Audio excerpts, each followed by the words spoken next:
All right, folks. If you want to talk, you might want to just make sure that you're not muted, because if I get feedback on your end, I might just go ahead and mute you, and no hard feelings. And I do encourage you to talk. So stop me if anything doesn't make sense, or if you've just got a question. And if you're thinking through something, you almost always somebody else has that same question. Except recently on a call, I said, hey, if you've got that question, probably someone else will. And it was the first question I can remember in a long time. I'd literally never heard before, and it was very specific. But that's very rare. All right, I'm going to share my screen real quick. Today we're going to talk about body composition. The subtitle is either why the hardest conversation I always have, or why weight loss always fails. Always there's a little bit overstated. Always is never. This is very rarely the truth, but I'm overstating it to make a point. So here's why I would say this is the hardest conversation I have, is because this is one of the hardest things to communicate with clients, to get clients buy-in and trust on. And what I mean by when I say this conversation, I mean having a conversation about stewarding your lean mass, because it's so common to talk about weight loss and fat loss, and that's what almost everybody comes to me saying, hey, I want to lose weight. And some clients do, they get right into weight loss and they're really happy and everything goes smooth and life is perfect. But more often than not, we've got to have kind of a tough conversation about lean mass and how to take care of that. And it's that people have got to learn why that's important, and then they've got to dedicate some time to behaviors that are going to help their lean mass and improve their body composition. And so it's both learning, and you've got to kind of apply it, and it's not as easy to grab onto as the scale going down. So I have some clients who are really happy with their progress. They're doing awesome things. And sometimes they tell me like, yeah, but I wish I was doing better. And sometimes I have to tell clients like, no, I'm really, really pleased with what you're doing. So what I hope to do is kind of tease out, what am I looking for? Why am I looking for it? And what can you look for? And what can you how can you add, maybe broaden the scope of what we think of as like a healthy trajectory and a healthy program. There are two sort of like axioms, just like statements that I think are true, that are really, well, I'll start with one. This statement, you can't lose fat forever. That's a statement that just, I would argue, is true. Your body is not designed, say you want to lose 10 pounds, 40 pounds, 100 pounds or more. There's no perfect plan or perfect program. You can't just start snapping your fingers and being healthy and lose that amount of weight. Like, your body is designed, it will stop your weight loss. So even if you're doing the perfect plan, even if you're doing everything right, you will not just lose all the weight that you want to lose. So that's not your fault. That's not, it's not really my fault. It's not the universe's fault. It's just the way the universe is. So what that means is, there must be periods that you and I plan into your life where you plan to maintain your weight and to rebuild some of your lean mass. I'll flesh that out for what that actually looks like. The other reason why this is a hard conversation is a lot of times I can kind of share my story, and sometimes that's helpful, but I recognize I'm very different from most of my clients. I'm young, relatively fit and healthy, although I've got a lot of areas where I can improve, and I'm actively pursuing those. I've got my own health journey. But the reality is, a lot of times that's not super encouraging to somebody if they've got a large weight loss goal and they've got medications, all that kind of stuff. So I definitely recognize that.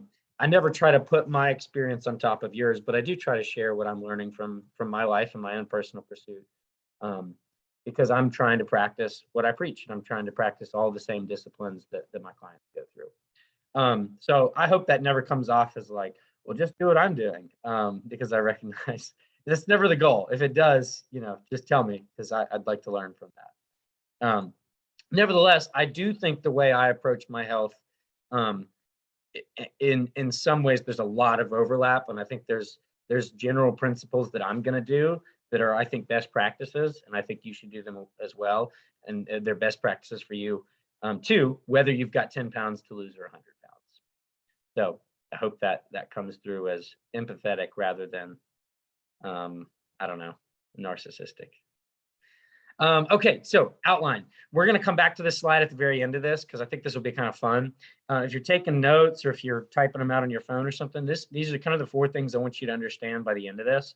And we'll kind of go through this at the very end. So the basics of metabolism, what metabolism is and how it works, the dangers of losing lean mass and not taking care of it, how you can take care and build your lean mass, and then how can this discussion reframe the way you look at your goals and the way you look at your long-term health outcomes.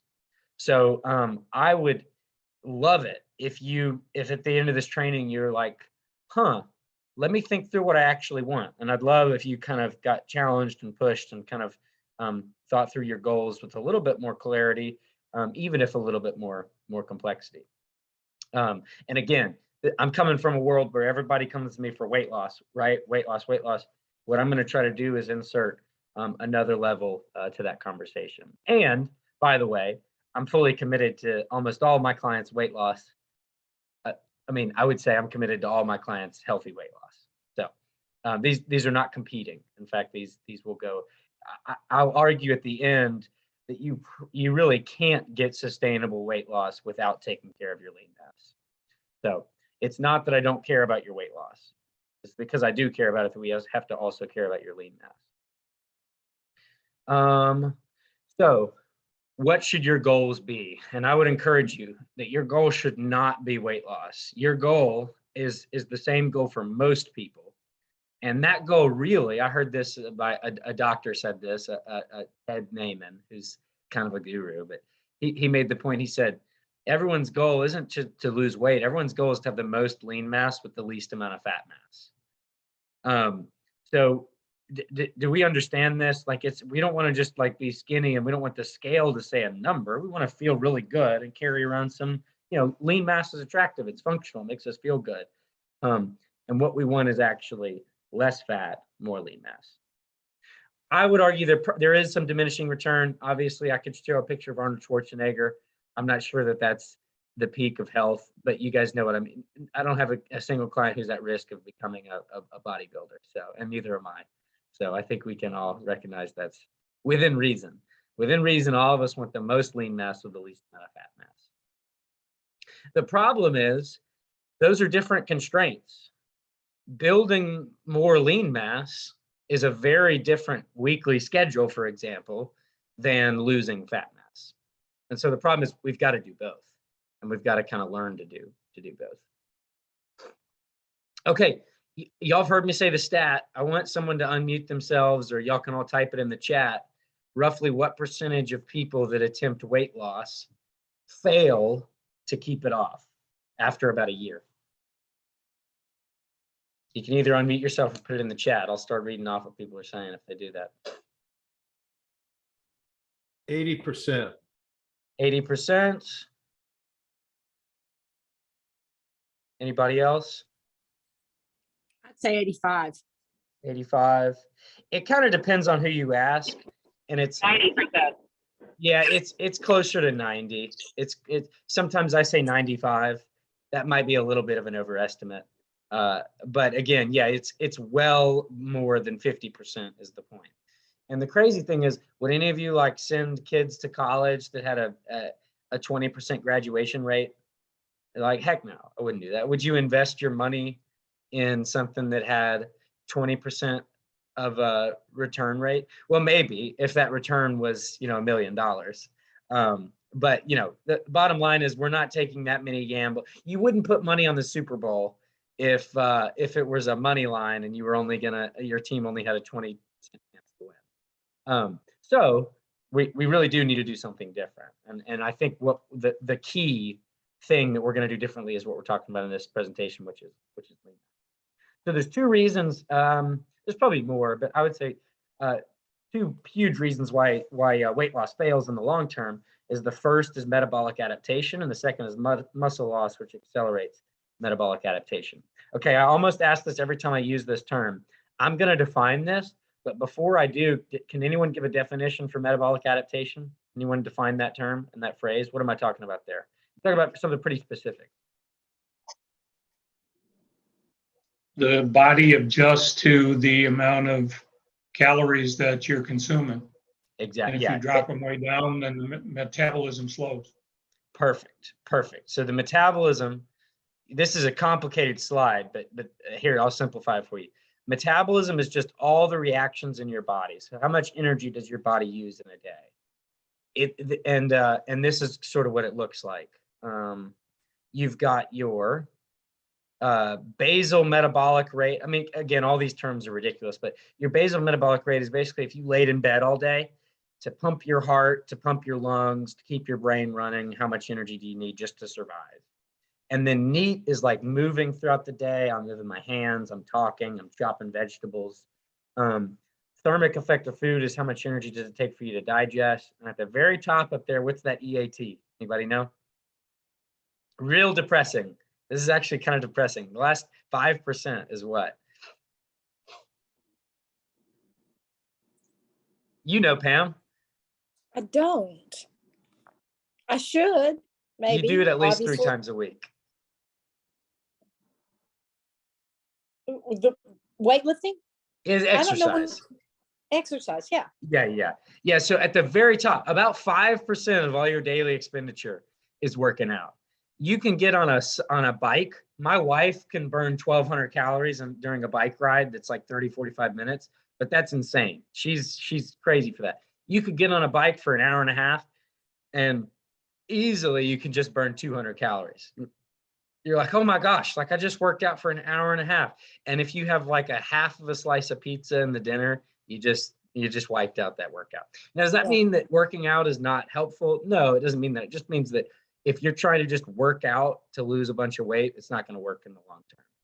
And so what Biff was pointing to is that this is your metabolism on kind of like a normal day, but this actually, all of these factors are adjustable. And your metabolism, your body will adjust these factors based on how much food you've got coming in. So let me show you an example. Say metabolism is not one number. Like your metabolism isn't running at 2,000 calories. Generally, you've got a range in which you maintain your weight. So for a lot of people, they might maintain their weight between 1,600 and 2,000 calories. And I've shown this slide before, so this might look familiar to y'all. So that's actually really good. Your metabolism isn't running at one number. It would be really exhausting if your weight fluctuated every day. Most people, when they turn in their food logs, they're eating within this range. And over the course of a couple of months, their weight is pretty much stable within a pound or two. But if you ate maybe 2,200 calories, and if you ate that 5 days in a row, you might start to gain weight. At the end of that week, you might be up a pound and a half. Same thing, if you go down to 1,400 calories, you may begin to lose weight for a little bit. But let me see if I can draw on this. But say you were eating at your maintenance calories. Can y'all see that white line? Or could I go maybe broader? Let me go wider. I'm not seeing any screen. Click. Or your quote or whatever you're showing us. I'll just see us people sitting here. Let's see. Can anybody else not see can y'all see my screen? Like Andy, can you see it? Yeah. Yes, I can see it. Pam, click It to the must be- side. Click to the side. My computer is not working. I'm doing this on my phone and I don't see anything to click to the side. Swipe I'm just on my to the right phone. real quick. If you swipe to the side, you should see. I see it. Thank you.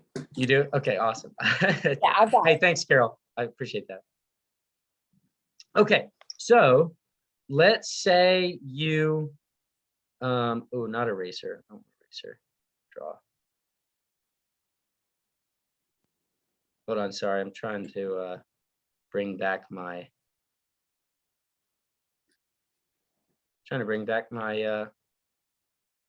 drawing. Okay. So say you're eating somewhere in here, your weight is staying the same. And then you go on a diet. And so the next day you start eating 1,300 calories. So the red line is your dietary intake. Your metabolism, just like Biff said earlier, will do something like this black line. Your metabolism, which was running within this band, will now decrease. So your metabolism will start to slow down. And then maybe eventually you've got a very small window where you actually maintain your weight. So that's a kind of crude drawing, but I like to kind of draw it in person. See, your metabolism will adjust. So whereas 1 month ago, this metabolism might have been running at 2,000 calories here, it's now running at about 1,400. So I'll try to get that annotation off screen. I'll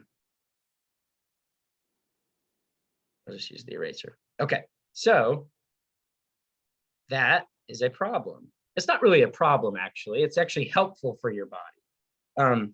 But so y'all can see here, so this is where you maintain previously. After you diet, you can see that maintenance level, you actually got a smaller window and it's actually decreased.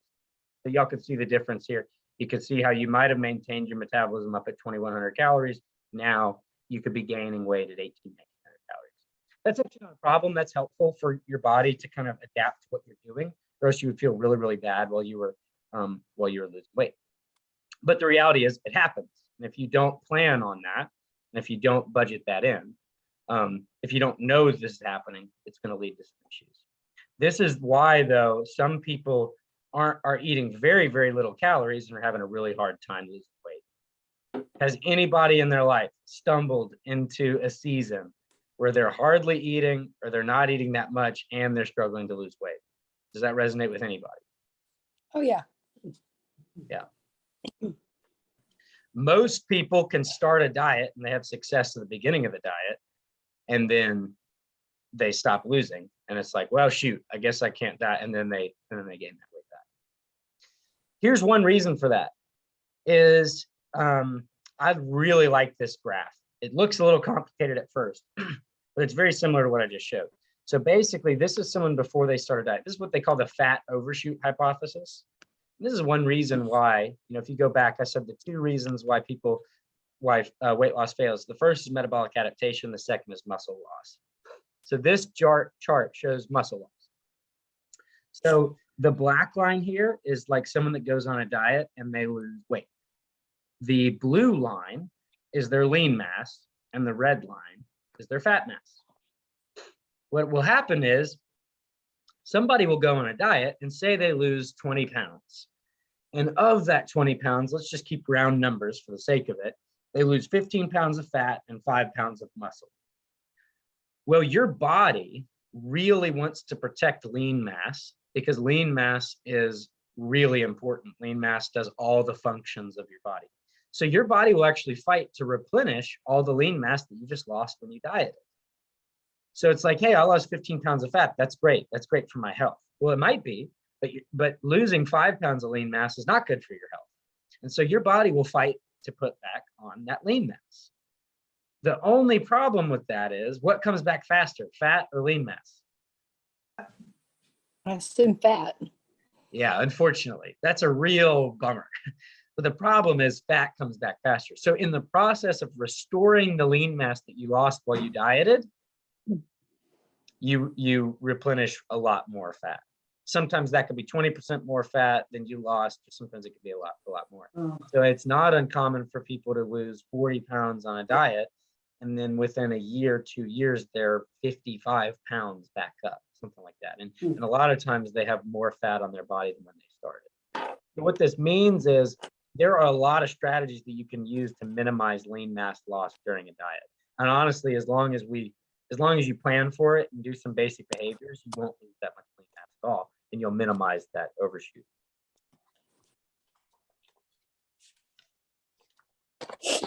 So why is lean mass important? Lean mass is your muscles, your bones, your organs, all that stuff. It's all the functions of your body systems, your brain firing, your heart, your lungs, everything in there is lean mass. Touch yourself anywhere on your body that you can feel something of function and substance, that's lean mass.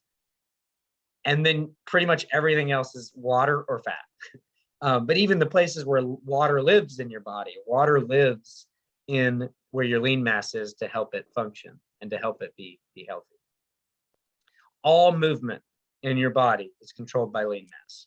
Your fingers, your head, shoulders, knees, toes, muscles, everything of your movement is lean mass. And then, like we said earlier, one of the reasons why, so we showed this metabolism slowing down with this graph, right? One of the reasons why it slows down is if you look at this BMR, this resting metabolic rate, the biggest contributor for that is just lean mass to exist. So one of the reasons why metabolism slows down so much when you're dieting is because you lost lean mass. Does that make sense? The lean mass costs a lot of like energy to maintain. If you lose lean mass, you're just going to have a slow anemic metabolism, which makes it harder to lose weight. Does that make sense? Fat can just hang on your body, and your body doesn't need to spend almost any energy to maintain your fat stores. Your body does need to spend energy to maintain your muscle. So it's easier to lose weight if you have more lean mass. Absolutely. Yes, totally. Which is one of the reasons why it's easier to lose weight when you're young. It's not necessarily because you just have a magically faster metabolism. So for example, I don't have a faster metabolism than Andy. Can I use you as an example? You're on my screen. I don't have a faster metabolism than Andy because I'm younger. I have a faster metabolism than Andy because I have more lean mass. Now, it's easier to have lean mass when you're younger because I haven't had as long to lose it, but the reality is actually as you age and you lose lean mass, you have a slower metabolism, which makes it harder to lose. Right. But if you have a faster metabolism, do you burn up medicines that are in you faster? Good question. I would go back to this. I can't totally answer that. I'm sure it depends on the medication, but here's what I would look at. If you burn through everything faster. I mean, metabolism is just all the reactions in your body. You will burn through everything faster. Okay. So, you digest faster, all that kind of stuff. So if you're on a time-release medication and you have a higher metabolic rate, you use it up faster then. I think I actually do think I could say with confidence, we actually know that to be the case. Like almost any medication that I'll take will hit me a little bit faster than will hit someone who's a little bit older and with that.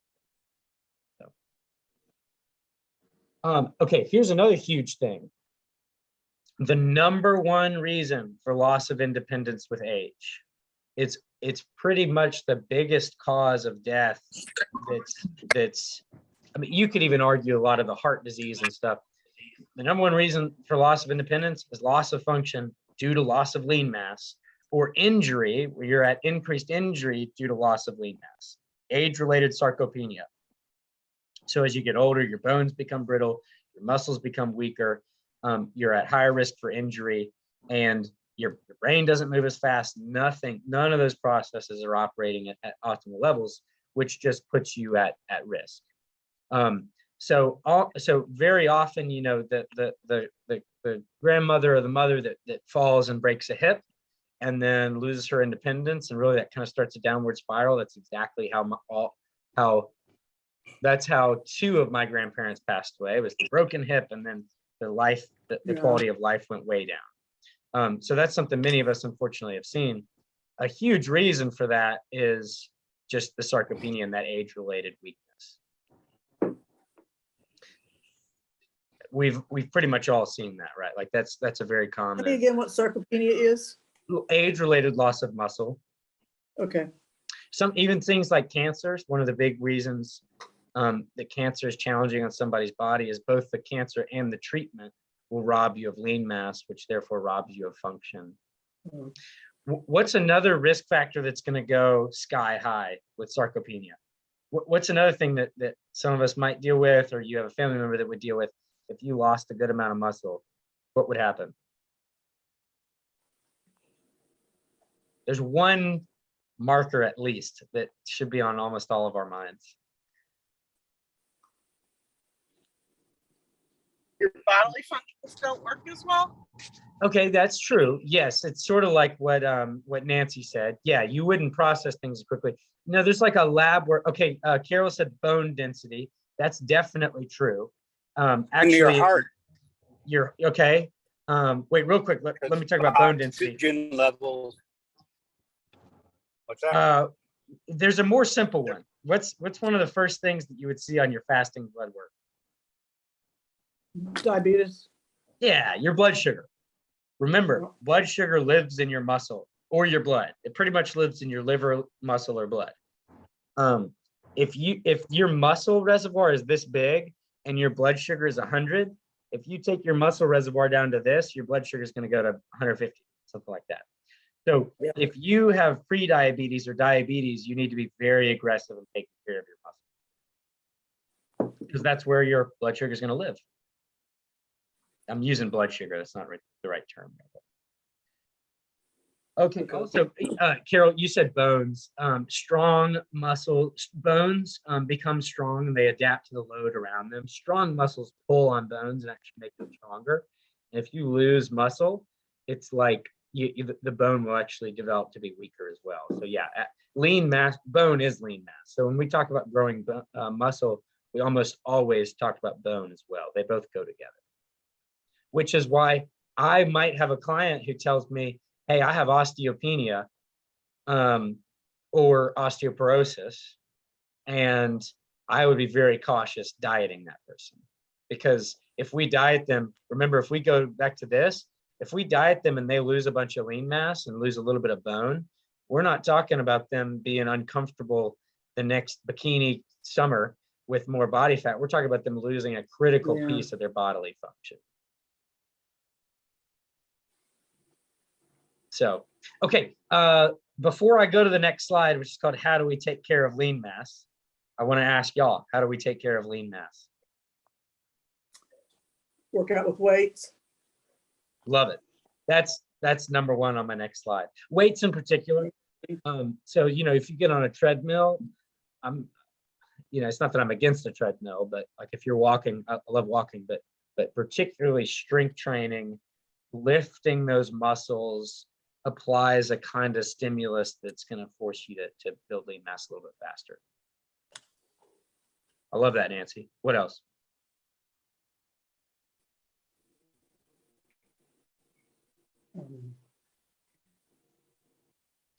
Eating protein. That's number 2 or 3 on the next slide. Yep, adequate protein. So, Ask again, I'm sorry. oh no, what's that? Ask the question again. I spaced out. What are the behaviors that take care of our lean mass? Like, what do we do that takes care of lean mass? Nancy said said lifting weights, exercise. eating protein. Yeah, that exercise, protein. It's kind of all the good things. I'll just show you. Yeah, strength training provides a growth stimulus. Walking in general, just like if you don't move your body, you're signaling that you should just kind of die. But if you do move your body, you're signaling to keep moving. Adequate protein. I would say the big one is not just trashing your lean mass when you diet. So sustainable dieting and weight loss. Can you hear? And then adequate sleep and adequate calories. So sleep is a big one that people don't really think about, but if you're chronically not sleeping, you could be kind of wasting away that. Now, the other one that I would say is adequate calories. We can talk about strength training and we could talk about walking, and I can give you a whole long list of things to do throughout the week. But if you're only eating 800 calories, you're not going to be able to get in the gym and get a really good workout in and go for a walk after. You're going to be just exhausted. So actually, in order to do all these things, a lot of times people might need to be going through a season where they eat more food than they thought they might need to, or even maybe want to.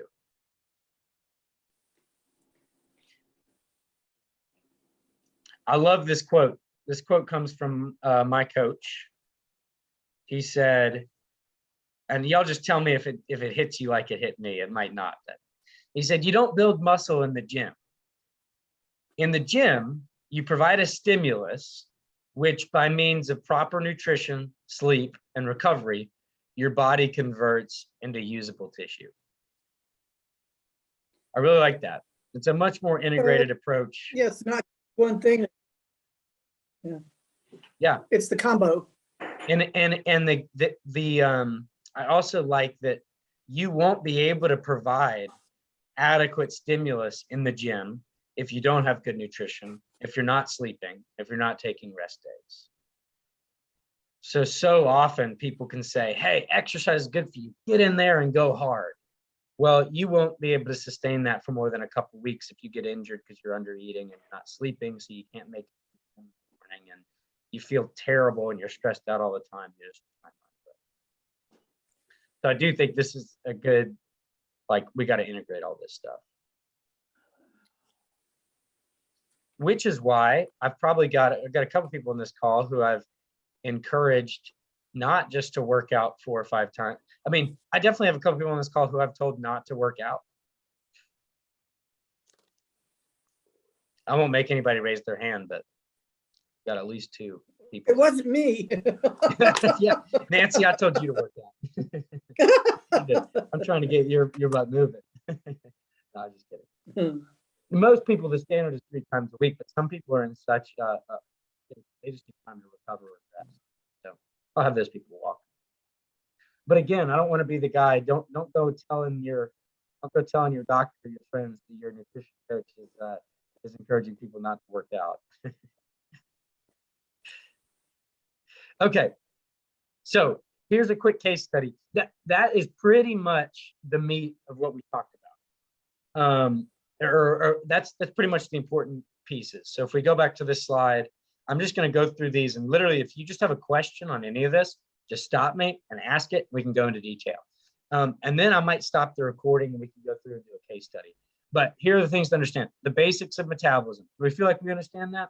Your metabolism adapts with weight loss, and it's highly changeable. More lean mass means a faster metabolism. Does that make sense? Any questions on that?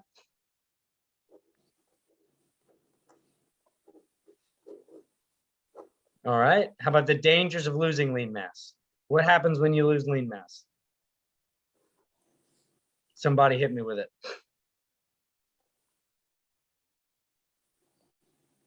Well, you're more susceptible to other diseases, and your whole system is weakened. Yep, it's a risk factor. The risk factor for diabetes, cancer, early death, all that kind of stuff, and you're going to be less functional. You're more at risk for injury. Taking care of your lean mass is primarily, get enough nutrients, get enough protein, get enough sleep, and lift weights and walk. Those things are really simple, but they're not easy, but they're simple. Okay. Can you expand on number 6? I'm sorry, number 6, Yeah, yes. the adequate calories from I love that it. slide. I guess it was that. Might have been the last slide. I mean, I know everybody's It's- different because you're got a custom approach. So I get that, but just expand on that a little bit. So adequate calories, which is great. This is one that I need to expand on. This is one that this would come up a lot in individual client calls. Remember, I've pretty much for almost everybody on this call, except for like 2 people that I can see right now that are just getting started. I've run almost everybody's Harris-Benedict equation, and that is an estimate for how many calories your metabolism wants. So let me just show you, like, the Harris-Benedict equation estimates what a healthy total amount of calories this chart is. So do we want to run mine real quick? Would that be helpful? Yeah. Okay, we'll do because it depends on what stage you're in, right? So it's going to be different if you're in a reverse diet versus you're on your fat reduction. Exactly. And this estimates it, Carol, and then we confirm it by going through your spreadsheets and tracking your data. Right. So I weigh 183. Hey, y'all, this is the second heaviest I've ever weighed, but it's also probably the best I've felt in years. But I'm building some muscle. Age doesn't matter a ton here, but I'll put it in. Let's see. We're going to call me hard exercise 4 to 5 times a week because I really only train 3 times a week, sometimes 4.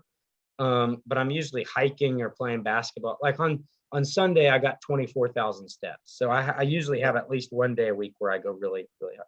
So Bank those. What's that? Bank those so you can withdraw on them when you're deficient. On Amen. Monday, I only got 7,000. So I was like, you know what? Okay, I'll take 300 from that, and we'll just. There you go. Okay, so Nancy, this estimates 3,400, or sorry, Carol, this estimates that I should be about 3,400 calories if I'm feeling good, feeling healthy to keep up with all my activity. Now let's also see moderate exercise. So somewhere between 3,000 and 3,400 calories. I am currently eating like 3,000 calories. So, and I'm pretty much maintaining my weight. So that's actually pretty darn accurate. Now, I find some people, this is a slight overestimate or seems like a slight overestimate. And I find some people that are a third. They're currently living at a third of what this would estimate. But what I like to do is get people at least to within 15, 20% of this. So that would mean if your Harris Benedict says 2,500 calories, I want you at least at 2,000 at some point during the process. So, the reason for that isn't because I just want you to eat more just because some formula says you need to eat more. It's that in the context of eating more, you can work out really hard. You can feel good. Your digestion comes back. You're sleeping well. You have more energy to walk around. I mean, Carol, you even texted me this morning, hey, like, I'm a little bit tired this morning. Like, you worked out really hard. You did a lot more steps. It's kind of a stressful day with some work stuff going on around your house. So, like, you need a lot of energy to keep your energy levels up. Does that make sense? Yeah. Oh yeah. Yeah, I can So, feel it. I yeah. get it. Yeah. And you're showing the difference. I mean, you're doing great. You're working out really hard, all that kind of stuff. So that number 6 is one that your coach should help you with. You know, in particular, like the strength training, adequate protein and adequate calories is something that I would encourage you not to try to just guess at, figure it yourself. That's a little harder. Yeah. So where can you access the Harris Benedict calculator? So just Google Harris Benedict equation. I usually put it somewhere on your spreadsheet or send it to you in an email about an estimate, but I would encourage you to keep up with it. And you'll see that as you lose weight, I'll show you this real quick.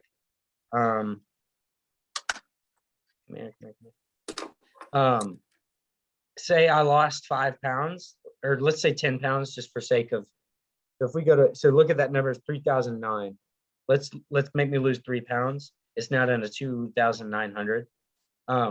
So, which doesn't seem like a big deal, but that could make a difference over the course of a couple months.